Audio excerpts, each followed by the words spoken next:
Our today guest in OPOstories from the NBA is Craig Smith, NBA veteran with 7-season history, as I remember. Okay, my first question is, I found that you've got two nicknames. Reno, I of course could imagine because you were a really massive player, but why Cookie Monster? The nickname Cookie Monster kind of came from college when I was at Boston College. They said I was grabbing the rebounds like cookies in a jar. So, everybody was calling me Cookie Monsters because, for one, I loved cookies so much, and I do love cookies. I am a true cookie monster. But in the games, the way they say I was grabbing the basketball just reminded them how I would grab cookies from my teammates and stuff like that. And did you got the same like James Harden in high school? Because I heard that after a game in which he were minimum six time at the free throw line, his coach bought him a hamburger after the game. Do you got the same with cookies? Each cookie for the much. Yeah, back in the day, I was a Whopper guy. I liked Burger King, so I would say absolutely after that. Craig, you were Minnesota Timberwolves picked you in the second round with the 36th pick. And how did you feel in the draft night? Were you satisfied that you are in the NBA, or did you expect it to be a bit higher, for example, in the first round?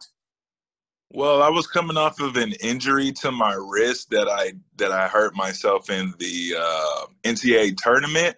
So I knew my stock would be lower because I didn't have a chance to prove themselves. But I felt like if I did, before the draft, I felt if anybody picked me, I would make sure that I would show them that they made a great pick and work really hard and prove to people like, yes, I should have been a first rounder, but I didn't have the opportunity to really prove myself during the draft because of my injury. Mm-hmm. So once drafted, in my mind, it went to, I need to work really hard because I want to show these guys that I can really play at this level and have success at it as well. And for sure, you show it in your rookie season because you were selected to all-rookie second team. And was it the best season in your NBA career from today's perspective? I think it's a special one to me because it's my first. And not only that, it was just I played all 82 games. We had some success early in the beginning of the year where we were in the playoff picture.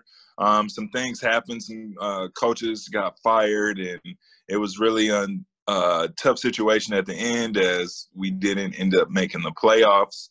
But it was definitely one of my special ones because it was my very first year. I get to show the best players in the world that I can play this game and be really good at it. So it was definitely one of my better seasons. I guess the only reason I would say I can compare other seasons would just being the opportunity to come back home playing for Los Angeles. I think that was something special for me. So that's something I hold dear to my heart as well. Mm-hmm. And how do you remember Kevin Garnett as a teammate, as a leader, as a human being? He's a great guy. He's very knowledgeable. I felt like I learned a lot during my first year, which helped me become a part of the all-rookie team by having such a great veteran and Hall of Famer like him in my locker room. So it was a blast. This guy is really aggressive, but it's really good energy, and he really just wants to win. And having a guy like that, I felt like I learned so much in 1 year with him than, a few years before I met him of just understanding the game. I felt like he took it to a new level for me. And it was a pleasure to be a teammate, with a Hall of Famer like him. Mm-hmm. And how did the situation change in Minnesota after Kevin Garnett trade to Boston Celtics? Well, we got sorry about that. We got a lot younger. Al Jefferson came over. Ryan Gomes came over. We got in additions like Mike Miller and Sebastian Telfair. And we had a young nucleus that I felt like we could really put things together. But I think, sometimes in the nature, when you have a really young team, the young team and the guys are always competing for time on the court, one. So practices are a little bit longer. Two, you feel like you need to teach the younger team because we are young and there's no Hall of Famers or All-Stars on our teams. So you really have to do a lot of teaching. So I felt like it was a lot of teaching and a lot of us battling, but I felt like if we would have stuck together about a year or two more, I felt like we would have really had something very, very special in Minnesota. Mm-hmm. And, how do you remember Al Jefferson as a teammate and the leader? Because I think that he is one of this all-star caliber player, underrated somehow. And from your, as a teammate perspective, how it was to play with him? Al was a pleasure to play alongside with. He was very, very talented. Like you said, very all-star caliber. I think he got snubbed a couple of times in Minnesota. And I think that was just due to our record. But he was a true talent. He was a great guy. I was one of the first guys to actually meet him when he came up here to Minnesota. So we worked out a few times and really had some really good experiences. We sat next to each other on the plane. He's a really, really funny guy. And we had good experience. I just wish we could have had a year more together to really figure things out, especially when Kevin came, because I felt like me, Al, and Kevin Love, we really had a good nucleus of bigs. And I felt like we were starting to put fear into other teams. And I felt like it just really got cut short, management changes and things like that. And it's become a business and, some people got to go. So, but if we had the opportunity, I felt like we would have really, really been good. Mm-hmm. And in your third season, it was 2008, 2009. It was first time when you got the double digits. So you developed each year in this aspect. Minnesota Timberwolves signed with you a multi-year contract, but then decided to send you back to California, to Los Angeles. And the question is why? I just think it was because of new management, and the management wanted to go in a new direction. And sometimes that's what happens in the business. But I was very thankful to get traded home out of all places. I could have ended up in Utah or whatever. But I think coming back home for me gave me a good feeling just in the game of basketball, because in my story, being able to play high school basketball in front of my family and friends, they didn't really get to see me play in person as much in college because I played at BC across the country. So now I get the opportunity to have my family and friends come see me play at the Staples Center as a professional NBA player. It was like a dream come true. Just to drive down some streets that I've been down as a kid, to have that moment and to understand that, hey, I really made it. It was a joy. It was something I would never forget about, because it, for me, was something really, really big to have my mom and my family just come see me play. And how it was for you to play for the Clippers? Because I guess that as a kid and you were most Lakers fan. Well, I'm a Magic Johnson fan. Mm-hmm. What I grew up, watching success. The Lakers have had a lot of success. And, Mr. Buss has been one of the best owners. Now it's Jeannie. But yeah, I watched all games. I didn't tear away and just say, hey, the Lakers are winners. I don't like the Clippers. It's never been that case. I watch basketball. I need to know how to get better. And I felt like there were some guys on the Clippers teams that, I watched younger growing up that we had similar styles. Guys like Rodney Rogers. Obviously, I didn't shoot as much as him, but I'm very capable, in which I showed in the Big Three that I'm capable of shooting like that, having a big body, being able to use it. The other guys who are fan favorites to me, or fans of mine, was Danny Manning and Lloyd Alt.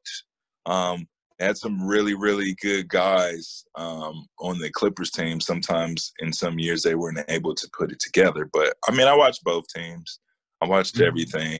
I think it's just good to have an understanding that you don't always have to battle, and you could be just a good fan of the sport to watch it. And how do you remember the time spent in with Los Angeles Clippers when you got the Clippers jersey? How it was for you? I think it was good. Like, when I started, I felt like there was going to be a change. Like, it's a change process happening. And we just got Blake Griffin, the #1 pick. DeAndre Jordan's been there for a while. We got some good pieces, especially with Baron Davis. So, the wins didn't show, but at the same time, there was a ball rolling. Something was happening for them. And obviously, after I left, they continued and, made the big run and been into the playoffs almost every year. And now they're one of the teams that could be the favorites for next year if things get put together just like they were this year. But, unfortunate things happen. So, but I definitely think that they're going in the right direction.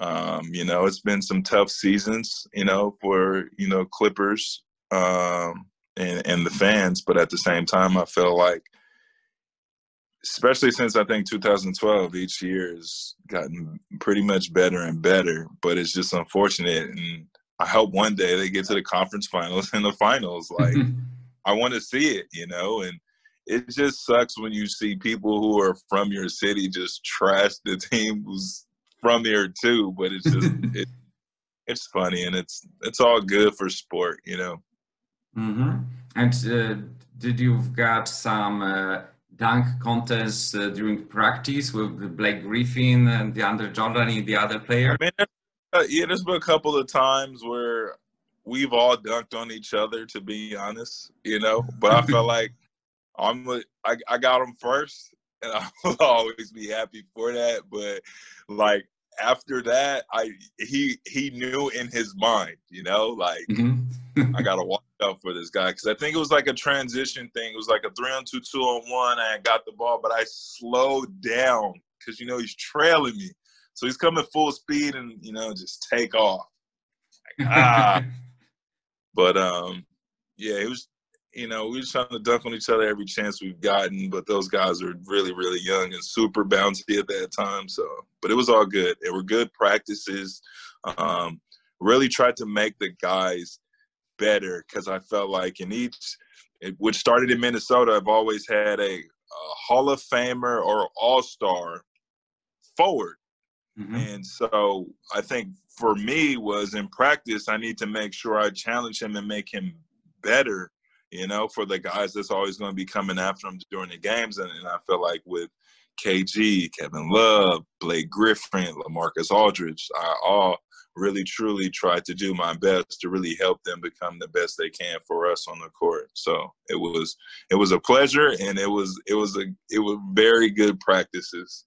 And in Portland Trailblazers, it was your last season in the NBA. You played with another talented forward and center, Marcus Camby, one of the best defenders from this time in the NBA.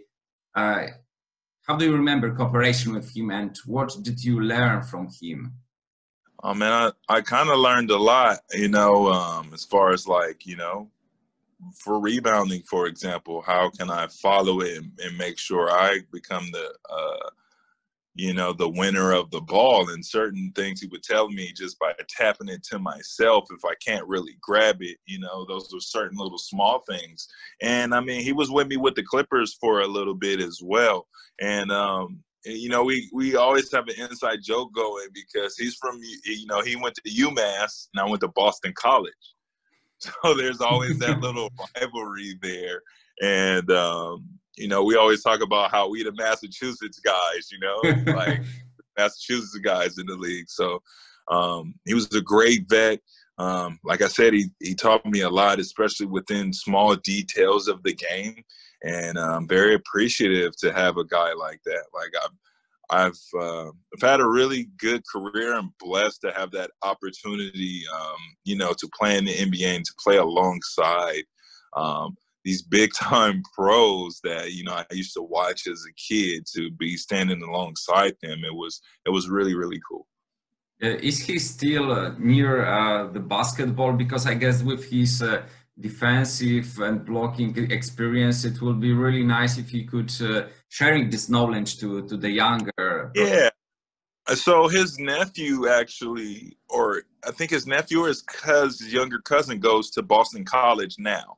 So he's been up there, and I feel like at some point you probably will see, MC come back and really give back to the youth. I feel like it is our duty, each and every one of us who plays basketball, but it also comes with a time, because sometimes maybe everybody's not ready yet, or it's just like you need to find out, what you want to do within the game of basketball. Like something that I'm trying to figure out. And it's like, hey, I know I have really good coaching abilities, but is that something I want to do? Or do I want to become a GM?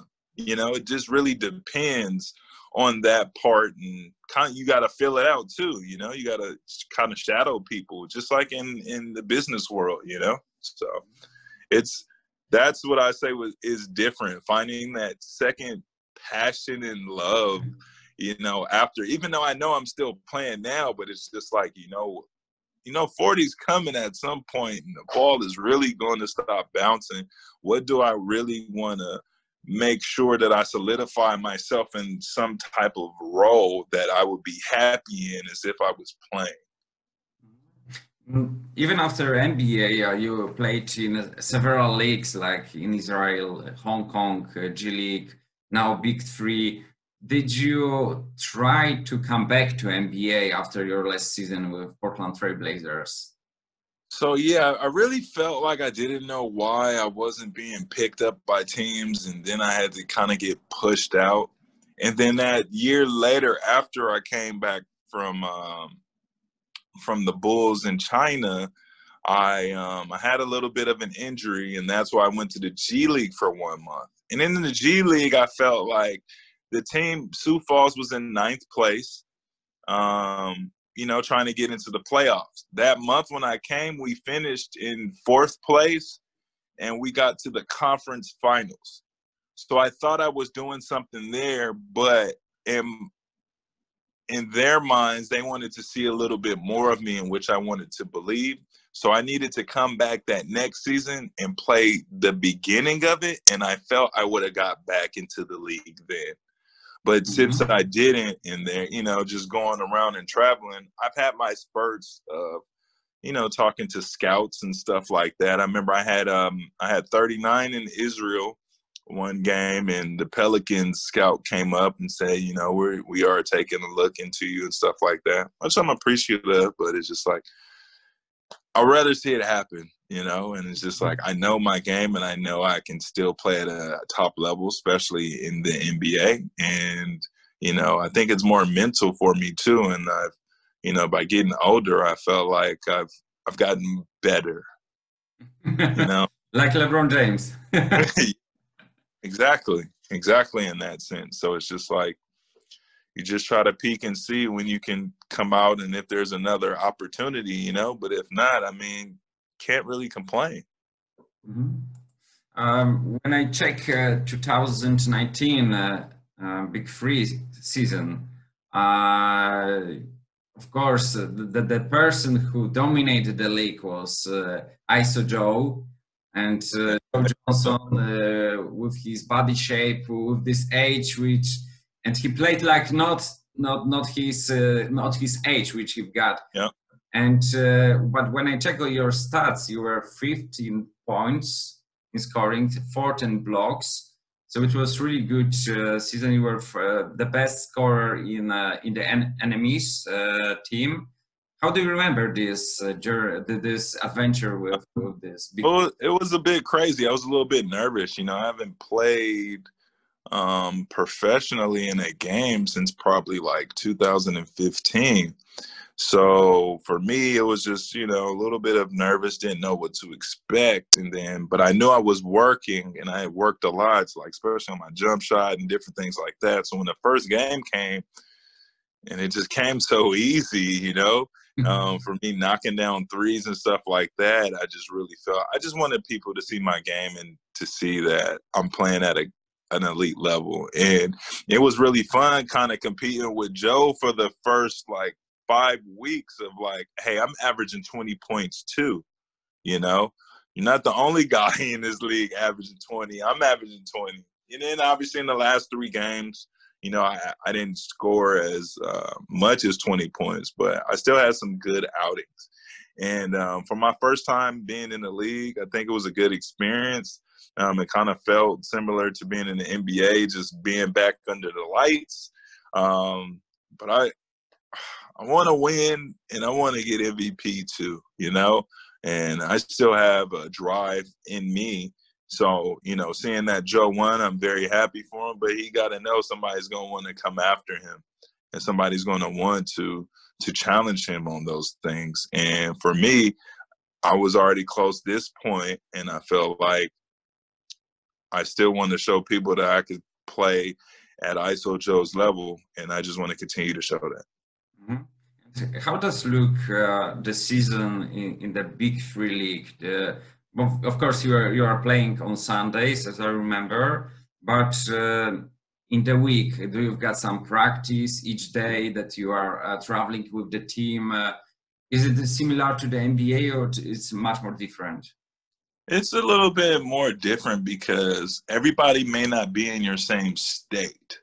So, being from California was me, Gilbert, and Frank Robertson. And, the other guy, also? PJ, Royce is from Minnesota, and Perry Jones is from Texas. But Perry Jones was staying out in LA, so we were always together, but we didn't have the opportunity to always to meet up with Royce or Lamar during the week sometimes because everybody's not in the same place. In the NBA, you're all in the same place. You're all going to be in one place. You have a practice facility. For us, kind of had to find out practice facilities, even though we had a training spot together, which was really cool. Shout out to Roy for that. But it's a little bit different. You have to find some gyms, or if you have your trainers and everybody say, hey, we can meet here. And then, you travel I think we traveled Thursday. Every Thursday we travel. So it's like we travel Thursday, we come back Sunday, come back Sunday or you come back Monday. So you only probably get, that Sunday or, that you come back Monday, you probably get that rest. And then Tuesday, you got to get back in the gym, get on weights and stuff like that. But yeah, it's just different timing, different schedules. I remember we had a red-eye Thursday night and going into LAX doing reconstruction during the summertime. Oh my God. Traffic is so crazy. It's nuts. I almost missed my flight, but I had to sprint. And I get to the, you get to the front gate. I'm literally got sweat coming down. My ticket's wet a little bit, but, I made it. But, yeah, it's just totally different, and playing in the summertime is pretty cool. Something different, getting to be in Miami in August. I mean, that's nice, so it has its perks, but it is a definite grind.